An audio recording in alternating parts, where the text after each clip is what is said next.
Hi, you're on the Reddit Confessions channel. The moment her hand reached for mine, everything slowed down. The buzzing chatter, the clinking glasses, the cheap jazz quartet in the corner. It all faded into this hollow silence. And then, I heard myself whisper before I even meant to say it. Not after what you did. I didn't plan it. I didn't rehearse it. It wasn't dramatic or loud. It was just final. She blinked. Her smile, painted on like a performance mask, faltered for the first time that night. I watched her fingers freeze midair. The same fingers that had typed the texts, held the secret, touched him like I didn't exist. Let me rewind. I hadn't spoken a full sentence to my wife in 3 days. We were getting ready for this corporate gala, pretending like everything was fine, like our marriage was still a presentable photo frame we could hang in front of people. She picked out my tie. She wore that black dress, the one I bought her for our anniversary last year. She didn't remember that part. I didn't remind her. The drive to the event was quiet. Not the peaceful kind. The brittle kind.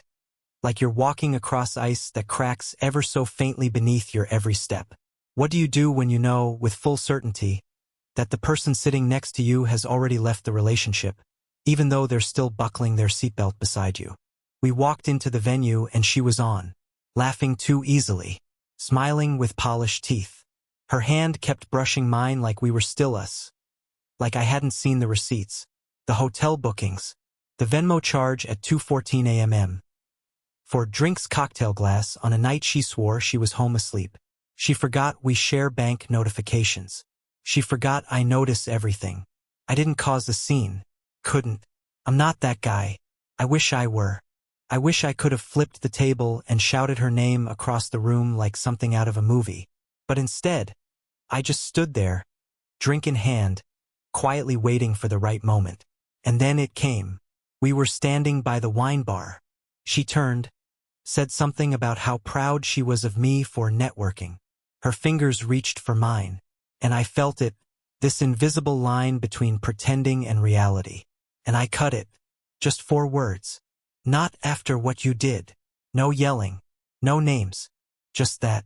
She stared at me like I'd slapped her in a language she didn't understand.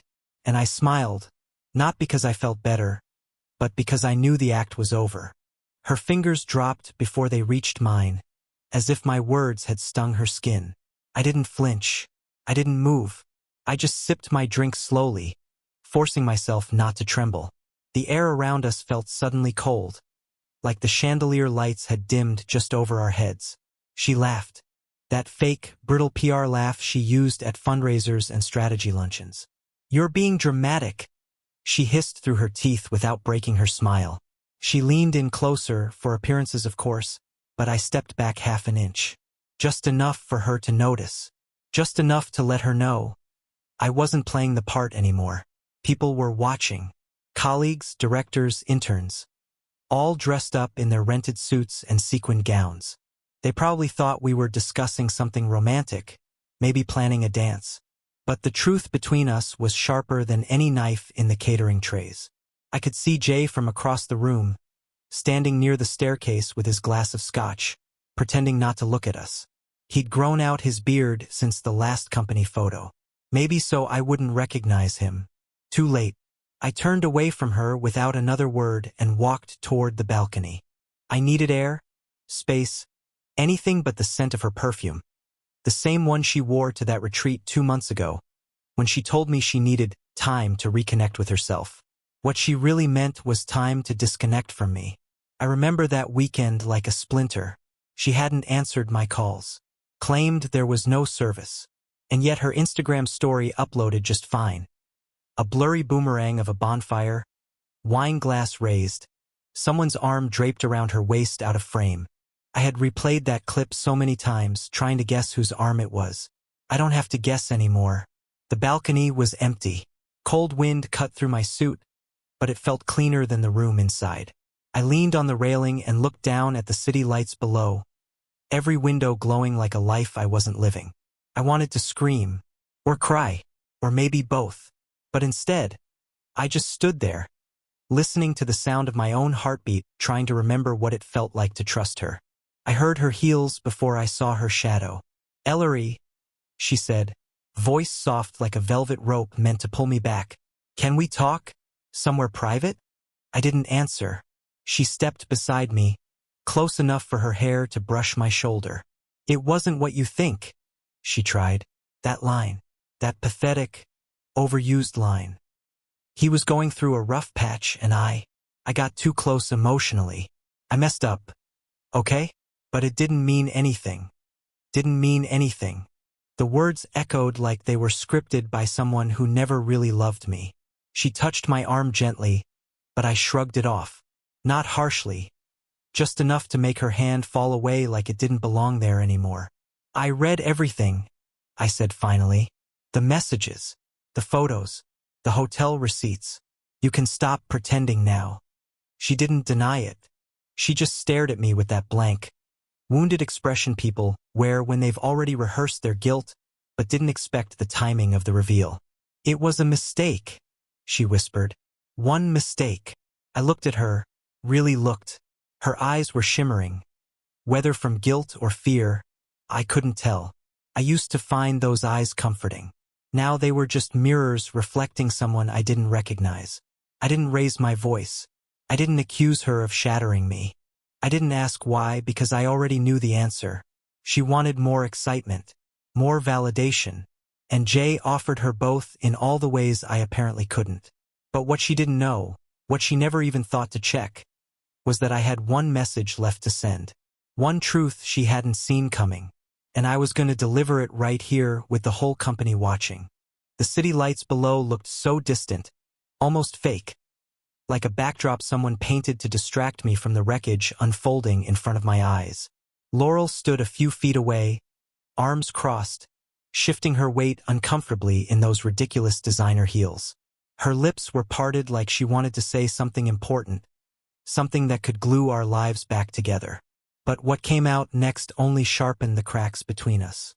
"It didn't mean anything, Ellery," she repeated, as if saying it again would cast a spell and undo the messages. The secret meetings, the coldness that had been seeping into our home for months. I was lonely. You were always working, buried in your designs and... She stopped herself. Too late. My laugh surprised even me. It wasn't loud, just hollow. "You're blaming me?" I asked without looking at her. "Because I had a job? Because I didn't write you love poems during budget season?" "No," she snapped, defensive now. "That's not what I meant. I'm just saying you stopped seeing me." I finally turned to face her. "No, Laurel. I saw you. Every day.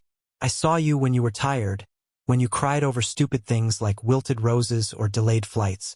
I saw you when you couldn't sleep and needed someone to hold you without talking. I saw all of you, even when you stopped seeing me." My voice cracked, but I didn't stop. "But Jay saw a version of you that didn't exist. A curated version. No history, no flaws, just flirty banter and hotel sheets. I hope it was worth it." She didn't cry. She didn't yell. She just stood there, chewing on the inside of her cheek like a child caught stealing. I didn't want to fall for him. It just happened. That sentence. That stupid, predictable sentence. It just happened. Like infidelity was a slippery floor and she tripped into someone else's bed.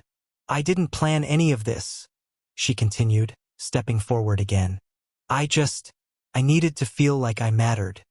"Then maybe," I said calmly, "you should have told me that before you decided to matter in someone else's hotel room." She froze. The music from the party behind us pulsed faintly, and through the balcony doors, I could see people laughing, dancing, raising glasses. A celebration of longevity. A company that made it 25 years. I wondered how many of them were smiling through their own betrayals. How many had built relationships like ours, quiet, slow, and vulnerable to erosion they never saw coming. Laurel sniffed. "Are you going to tell everyone? Embarrass me? Is that why you came?" "I didn't come to embarrass you," I said, setting down my untouched drink on the ledge. "I came to stop being embarrassed myself." She looked confused. "I emailed the photos to myself. The messages. The timestamps. I sent them to your work address too. Marked confidential." No one else has seen them yet. I paused. But I printed one thing. Just one. It's in the ballroom. Her eyes widened. You didn't. It's taped to the back of the Employee Excellence Board. The one with your name on it. She shoved past me and stormed through the balcony doors. I didn't follow. I just stood there, chest hollow, mind blank. I hadn't planned it.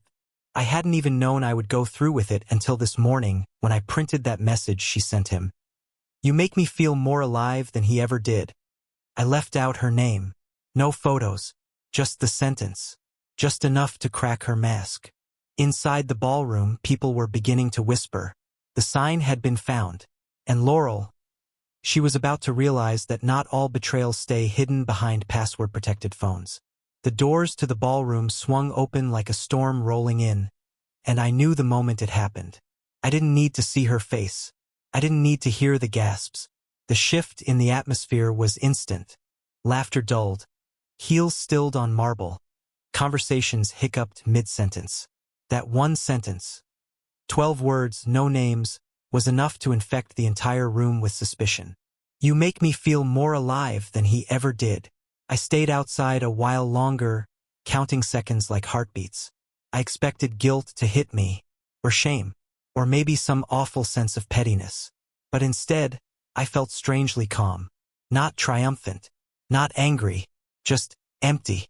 Like I'd finally put something down I'd been carrying for too long. Something that wasn't mine to hold. Eventually, I stepped inside. The energy had shifted.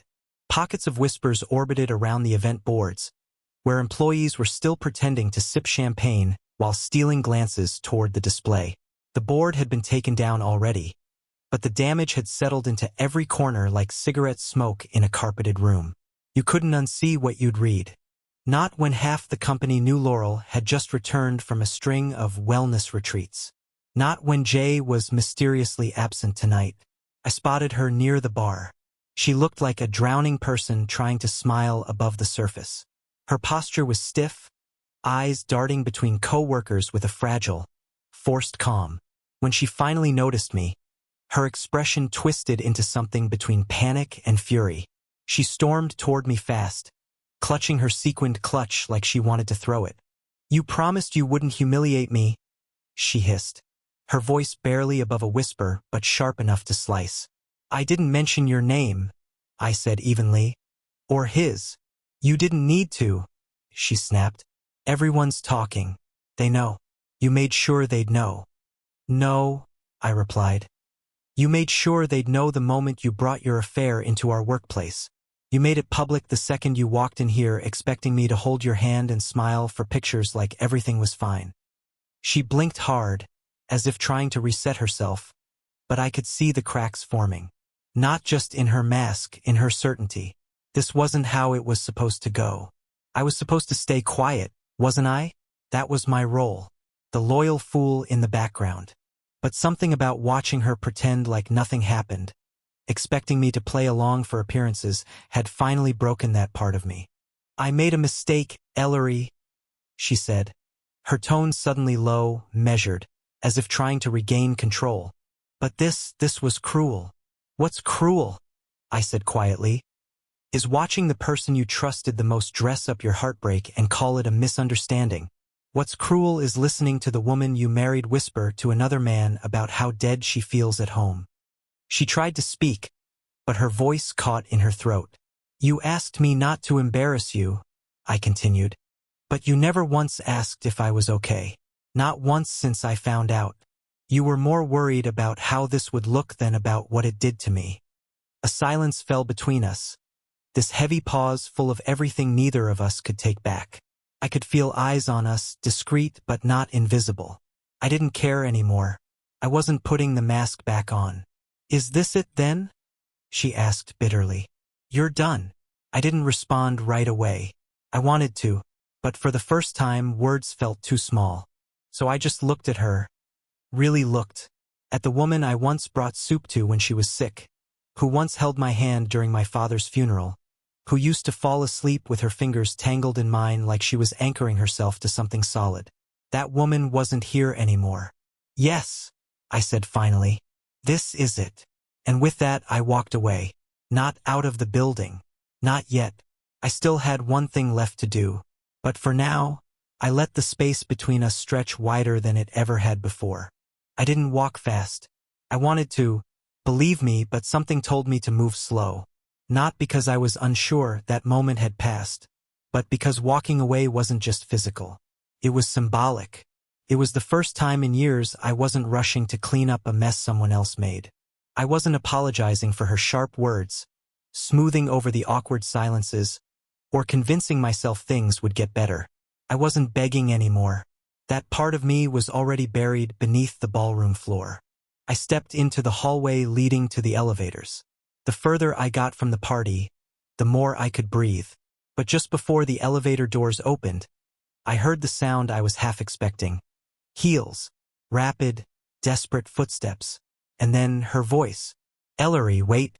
I didn't turn around. I just stepped into the elevator and hit the button for the lobby. She slipped in right as the doors were closing. The silence was crushing. No music, no crowd noise, no cover. Just us and the dull hum of machinery descending one floor at a time. "I didn't want to hurt you," she said, her voice barely above a whisper. "You just didn't want to be caught," I answered. She winced like I'd slapped her. I looked straight ahead, avoiding her reflection in the elevator mirror. I couldn't stand to see her face, the one I once loved, crumpling into something pitiful and foreign. "I was confused," she added. "Jay, he listened to me. He made me feel like I didn't." I cut in. "No," she rushed. "Not that. It was just easy with him. You were always in your head, always distracted, and I didn't know how to reach you anymore." I finally turned to face her. "So instead of reaching for me, you reached for someone else." Her mouth opened, then closed. Nothing to say, because she knew I was right. "I tried," I continued. "I really did. I asked you if you were okay. I asked you to talk to me. You said everything was fine. You said you were just tired. But the whole time you were slipping away while making sure I felt guilty for not noticing. That's not fair." Neither was cheating. She looked down. For once, she didn't have a prepared line, a polished excuse, a soft deflection wrapped in therapist-approved language. She looked like a person who had run out of rehearsed responses. "I don't want to lose you," she finally said. "I messed up, but I love you." I shook my head slowly. "No, you loved what I gave you. The stability, the image. You loved being adored without having to earn it anymore. But you didn't love me. Not the real me. Not the man who begged you to come to therapy.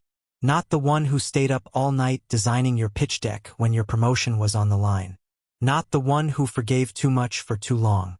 The elevator dinged, and the doors opened to the quiet lobby. I stepped out without looking back. She didn't follow this time. Outside, the night had turned colder. I walked to my car in the underground garage, numb but steady. I didn't feel triumphant. There was no music swelling in the background. No final, cinematic goodbye. Just my own footsteps echoing against concrete walls. I sat in the driver's seat for a long time, staring at the steering wheel like it might suddenly offer guidance. My hands were shaking. My eyes burned. But my chest, for the first time in months, felt light. I didn't know where I'd sleep that night. I didn't know what I'd say to HR tomorrow. I didn't know how to explain to my mother why the woman she loved like a daughter wouldn't be at Thanksgiving. But I knew I couldn't go back. Not to that apartment. Not to that version of us. I pulled out my phone and deleted her contact. Not because I hated her, but because I needed to stop giving her the option to reach me. I started the car, and I drove toward anything that didn't carry her name. I didn't leave town that night. I thought about it. A hotel room 3 counties over, a quiet motel by the lake, even sleeping in the car for a night or two. But that felt like running. And I didn't want her to think I was running anymore. I wasn't hiding. I wasn't broken. I was done pretending I didn't see the truth even when it had been staring me down for months. Instead, I drove to my brother's place. Milo. The guy's a mess. Single dad, cluttered apartment, half the lights flickering. But the moment he opened the door and saw my face, he didn't ask questions. just stepped aside and said, "Spare keys under the Star Wars mug. That's the thing about brothers. They know when not to speak." I crashed on his pull-out couch, fully dressed, staring at the ceiling like it might reveal some final piece of clarity. But clarity doesn't come at night. Not when your life just split in two. I didn't cry. That surprised me. I thought I would. But my tears had dried sometime between the ballroom and the elevator, and all I had left were flashes. Laurel's fake smile, Jay's smug ghost of a presence, my reflection in the wine glass as I whispered, "Not after what you did." The next morning, the world didn't pause. That annoyed me. Traffic still honked. The sun still rose. Emails still came in. I turned off my phone before reading any of them. I didn't need more of her words. Not yet. I made coffee. Milo had exactly one mug that wasn't chipped. A Father's Day gift from his daughter that said #1pancakeflipper. I used it. Sat on his worn balcony watching a squirrel dig through a plastic flower pot. That squirrel had more direction than I did at that moment. Around noon, I turned my phone back on. 32 notifications. 8 missed calls. For voicemails. Her name repeated over and over like it still meant something. I listened to one. "Ellery, please. Just talk to me. We can fix this. I panicked last night. I didn't mean for any of that to happen. Please don't shut me out. I love you. I still love you." She said we, as if the betrayal was mutual, as if I'd taken another lover or left love notes in someone else's briefcase. It made my jaw clench, but I didn't delete the message. Not yet. Instead, I opened my email. There was one from the company's events manager. Subject: Incident during gala. Professional. Cold. A number of guests have raised concerns regarding the message posted at the Excellence Board. While names were not attached, the implications caused discomfort. We request that all involved parties meet with HR to discuss internal resolution steps. Internal resolution. A polished way to say, "You embarrassed her, and now we're pretending everyone wasn't delighted by it." I didn't respond, but I forwarded the email to my personal account. Then I began writing one of my own, not to HR, not to Laurel, but to myself. A list. Things I knew. Facts. A way to regain control. Laurel cheated. She hid it for at least 2 months. Jay transferred departments soon after they got close. I stayed loyal the whole time. I was not crazy. I was not overreacting. I did not deserve it. The last one I wrote twice. That afternoon, Milo came home early and found me organizing my overnight bag like I was preparing for battle. "You going back to the apartment?" he asked. I nodded. "Just to grab some things." He handed me a bat. "Just in case." I didn't laugh, but I appreciated it. When I arrived, the place was too clean. She'd lit a candle, cinnamon, my favorite, like scent could erase betrayal.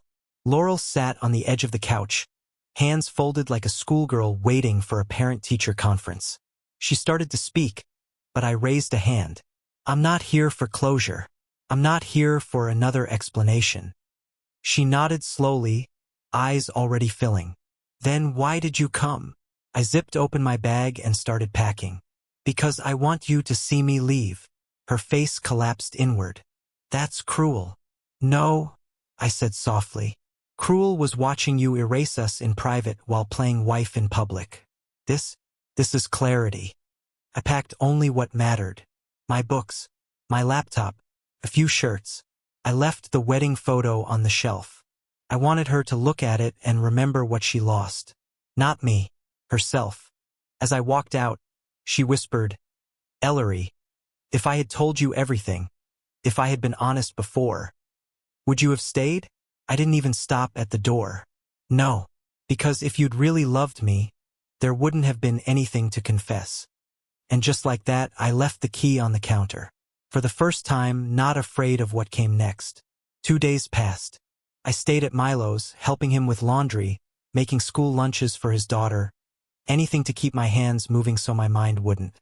Laurel hadn't texted again. No missed calls. No emails. It was almost suspicious, but I told myself I didn't care. And I almost believed it. That illusion shattered when my phone buzzed at 6:13 a.m. It was an unknown number. I would have ignored it, but something told me to answer. Maybe it was instinct. Maybe it was curiosity. Maybe I just wanted to feel something again. Ellery? A familiar voice asked. It's Marion, Laurel's mother.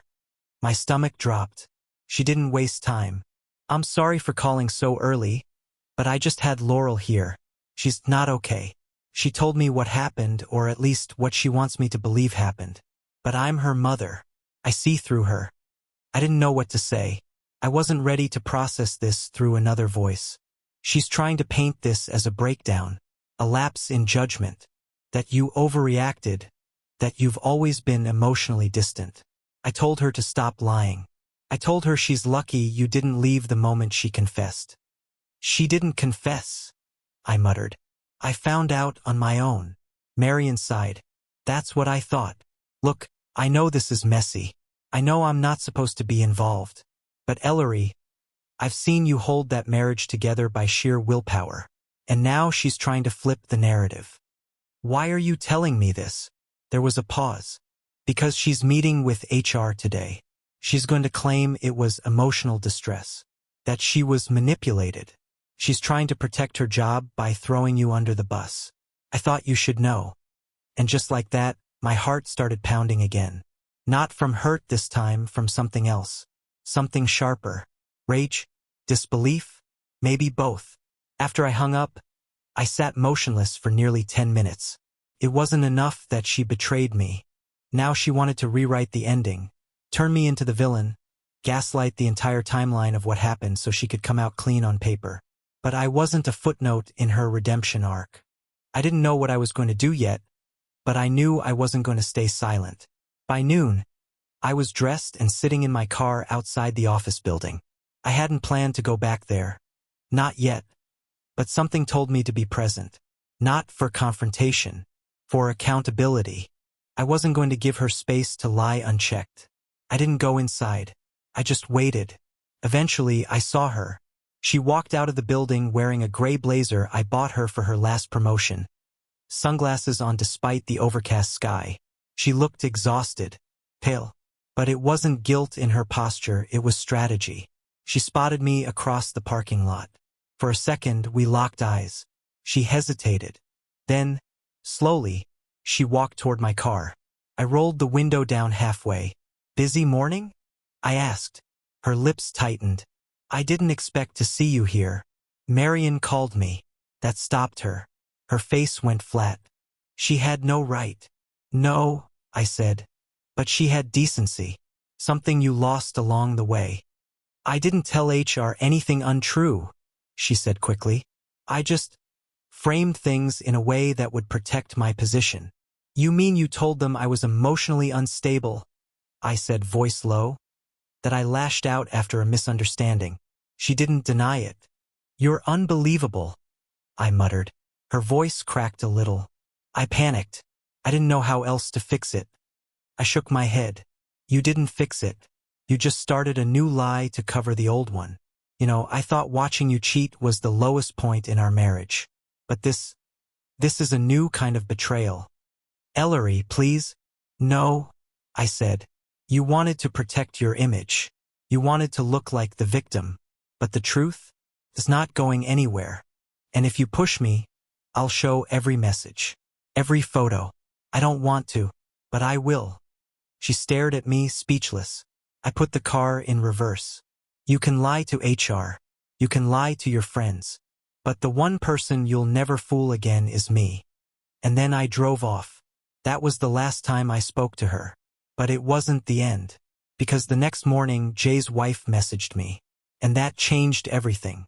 Jay's wife, Alina, messaged me early the next morning. The subject line was simple. I believe you. At first, I wasn't sure what to do. My hands trembled as I opened it. Inside was a short, precise message. I saw your name in Laurel's company email thread. I knew something wasn't right for weeks. Thank you for confirming what I already suspected. You're not alone in this. Attached were screenshots. Texts from Jay's secondary phone. Messages to Laurel. Messages to at least one other woman. Maybe more. It turned out, I wasn't the only one living in the shadows of a lie. Jay had built a portfolio of deceit. Laurel was just one page in it. Alina and I exchanged a few emails, mostly about logistics. She was filing for divorce. Calm, decisive.